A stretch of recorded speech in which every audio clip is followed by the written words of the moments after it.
ไผที่สิงกสิกรรมเนาะแนะนำให้มาซี่แขวงนี้เนาะเพราะว่าเป็นซี่แขวงที่รวบรวมการปลูกฝังเลี้ยงสัตว์และกสิกรรมที่ใหญ่ที่สุดอยู่ในเกาหลีใต้เนาะแขวงที่1เนาะมีชื่อว่าชอนลานัมโดชอนลานัมโดแขวงที่2เนาะคยองซังพุกโตคยองซังพุกโตแขวงที่3เนาะชุงชองนัมโดชุงชองนัมโดแขวงที่4เนาะคยองกีโด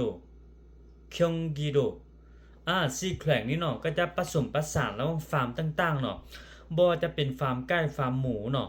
รวมไปถึงการปลูกฝังบ่ว่าจะเป็นปลูกผักหรือปลูกไม้ต่างๆเนาะส่วนหลายก็จะนอนอยู่ในซี่แขวงนี้เนาะ